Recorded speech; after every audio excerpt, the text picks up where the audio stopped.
CBS News Miami. Good afternoon, and thank you so much for joining us. I'm Elliot Rodriguez, and welcome to CBS News Miami's 4 p.m. Quickcast. Let's take a look at today's top stories. Today has been a rare day of communal wonder. Millions of Americans got their eyeballs off their screens and fixed to the skies to see the solar eclipse. More than 30 million people live in the path of totality, where the moon's shadow turned day into an eerie kind of night. CBS News Miami's Jared Hill reports from New York, one of the 15 states in the path of totality. Jared, what did it look like? Hey, Elliot, so here in New York City, it was about 90% or so coverage. This still was an amazing, awesome event to see. The weather is just starting now to get a bit warmer after that slight amount of almost sunset type feeling. While this was only about 100 miles wide of totality, there were still hundreds of millions of people across the country who were able to experience something of this incredible moment. Take a look. A moment of awe. As the solar eclipse cast darkness over daytime, the Southwest got the first glimpse. It got dark real quick and lightened up pretty neat. 31 million people live in the path of totality for this once-in-a-generation marvel, where the moon blocks out the sun. Crowds at the Indianapolis Motor Speedway enjoyed the greatest spectacle in the sky. Even though we knew what to expect, it was just mind-blowing. In Russellville, Arkansas, more than 350 couples took the celestial cue and tied the knot, sealing it with an eclipse. It just seemed really fun and something unique. NASA estimated about 99% of people in the U.S. could see at least a partial eclipse, making this event the ultimate water cooler experience.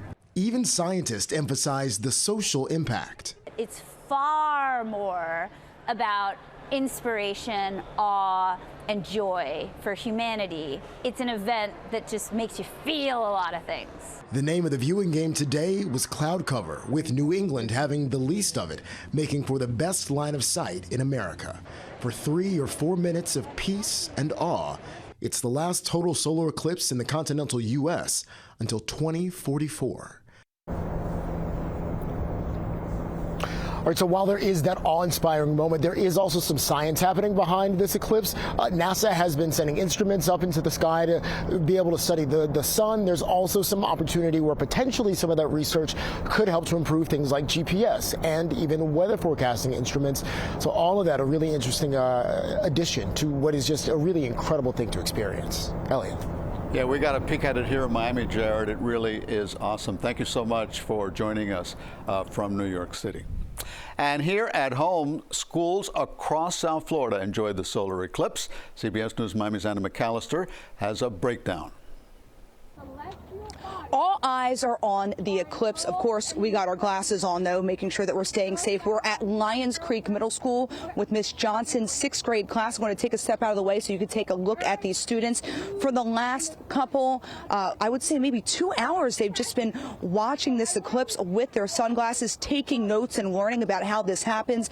A lot of these kids, they want to get into STEM careers, so it's been absolutely thrilling just watching them get so excited and learning all about the sun, the planets, the solar system. It's been really incredible. The last time an eclipse like this happened, these kids were very young. Next time it's going to happen, they're going to be adults. So just an incredible experience. A lot of the kids, they say that it looks like a cookie with a bite taken out of it when they're referencing the sun. A lot of them saying that it looks like the Cheez-It logo. So really fun, really exciting. We're going to hear from the students and from Miss Johnson tonight, so make sure that you're tuning in. But for now, reporting from Lions Creek Middle School, Anna Mcallistar, CBS News, Miami. Always alerting, always tracking. This is Next Weather. Taking a live look outside right now. South Florida still buzzing about the partial solar eclipse. It was a bit of a touch-and-go situation with all the clouds, though. Next weather meteorologist Ivan Cabrera joins us now. My neck hurts from spending so much time looking up. We were looking up for quite a while. It's like scattered clouds all over the place here. So we got a few opportunities, and of course, not every spot in South Florida had the same view. Some of us were really clear, and then a lot of us had these patchy clouds that at times would break up. And so we got our taste of it here, no question about it. 77 degrees right now. Been a breezy day, and that breeze has brought in what we've been talking about the last few days, these scattered clouds that come in off the Atlantic there, a little bit of moisture, but not enough enough to rain on us here. So it's low clouds, but not quite yet precipitating, and that's going to be the case through the next few days. You can kind of see it there. Could have been worse, certainly. Could have been better. Could have been a completely blue sky, but we got something in between, and no complaints here. High pressure east coast, that's driving in that east wind. Notice the weather over New Orleans there. That is what's going to be coming in, but that won't happen until late week.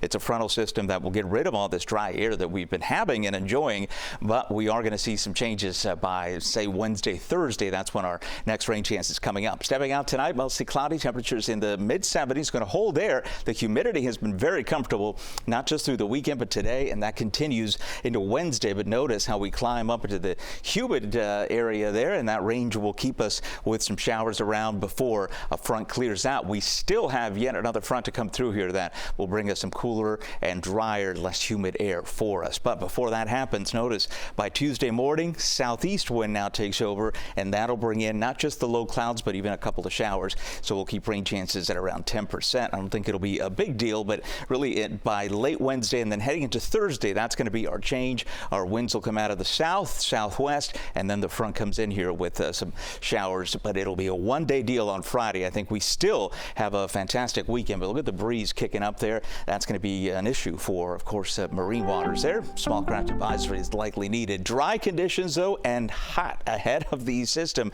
South winds 15 to 20, so it's a hot, breezy wind. And then behind it, we shift the winds to the north, and that brings in the cooler air and the less humid air through the upcoming weekend. Ivan, thanks a lot. Now at 4, the Broward Sheriff's Office is looking for the person behind a drive-by shooting in Pompano Beach that left a 10-year-old boy injured. It happened last month near the 300 block of Northwest 18th Avenue. BSO released surveillance video showing the boy with a basketball crossing the street when another person is seen riding a scooter. Moments later, a gray car drives by and shots are fired. The boy suffering non-life-threatening injuries. Call BSO, please, if you have any information. Doral City officials are talking about the deadly shooting that took place early Saturday morning at City Place. 2 people were killed and 7 others injured, including a security officer. CBS News Miami's Peter Dench reports from Doral with what the mayor told us. Doral Mayor Christy Fraga tells us that action may need to be taken after the deadly shooting at City Place at 3:30 on Saturday morning. Police say it all stemmed from a fight at the Martini Bar. 23-year-old George Castellanos was working as a security guard, had tried to stop the fight, and he was shot and killed. Police quickly stepped in, shooting and killing the suspect in this case, 37-year-old Jamal Wood. An officer was struck in the leg. 6 others were wounded. 1 of them is in critical condition. Now, we spoke to the mother and father of Castellanos, who said that this puts a focus on closing businesses and bars earlier, as well as the need for better security. Bars are able to stay open right now until 4 in the morning.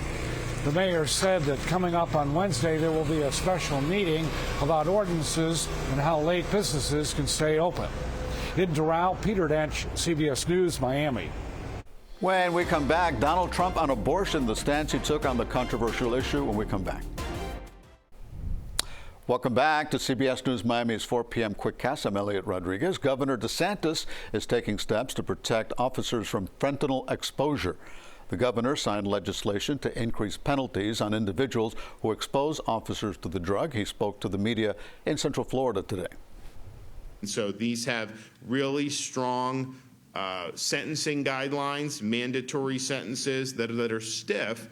And we think that that's appropriate because when you're putting fentanyl in our communities, you are killing people and you need to be treated like the murderer that you are. The governor also pushed bringing more awareness to life-saving measures for someone battling an opioid overdose, announcing an expansion of the Coordinated Opioid Response Network.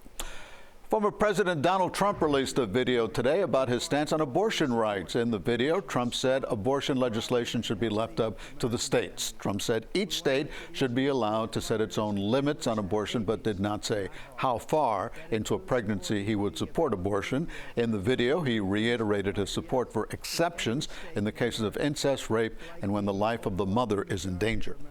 The Vatican has declared sex change operations and surrogacy as grave threats to human dignity, putting them on par with abortion and euthanasia. A page document that has been in the works for 5 years. After substantial revision in recent months, it was approved weeks ago by Pope Francis, who ordered its publication.